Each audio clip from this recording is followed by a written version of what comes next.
Meet Brian and Tina. They run a wholesale business for consumer goods. Many local retail stores rely on them for steady supply of stocks to sell day to day. As a small enterprise, Brian and Tina know that their business still has room to grow. So, they work tirelessly to make sure that they're the preferred wholesaler for most of the sari-sari stores in their area. Let's go down the road and meet another enterprising business owner. This is Leo. Leo also distributes consumer goods like Brian and Tina. Here he is with his own wholesale deliveries. As a small enterprise, Leo knows that it's not just about him and his family. He owes part of the success of his business to his customers. And it's his job to make sure his services are as dependable as they can be. The brewing storm. It sounds like we've got some serious news on the radio. A typhoon is on its way again. It's Category 3, and I'm sure Brian, Tina, and Leo wouldn't want it to grow any more intense than that. They're no strangers to storms. But nowadays, it seems that the impact of these to their business is becoming more and more unpredictable. When a typhoon hits, power blackouts and floods can easily follow. Let's flash forward and get past this potential disaster. Typhoon. Infrastructure damage. One stay-in houseboy injured. Fall injury. Infrastructure damage. Flood.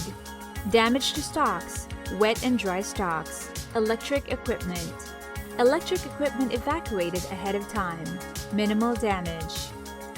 Power blackout. Damage to frozen goods. Backup generator running for use of the emergency technicians. Theft. Canned goods stolen. Total damage? 1.2 million pesos. 200,000 pesos. Time to recover. These are two separate businesses hit by the same weather hazard, resulting in two very different outcomes. Remember who incurred greater economic losses? Who failed to ensure all their employees' safety? Finally, whose business would inspire greater confidence from their clients? At the end of the day, both businesses are at a momentary loss. But which of these outcomes would you rather have for your own enterprise? Let's break it down and see what made the difference.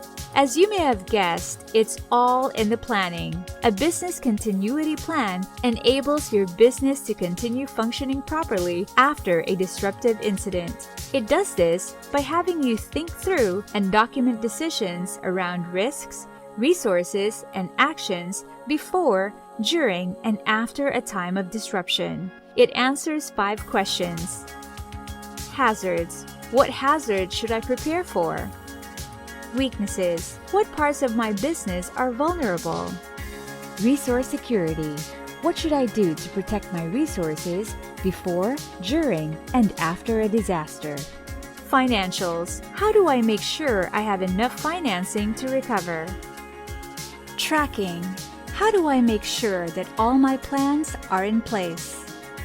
Sounds like a lot, but thankfully, each of these 5 questions come with useful forms that you can fill up bit by bit to form your comprehensive plan. Before we get to those forms, let's check back with Brian, Tina, and Leo and see how they answer the same 5 questions.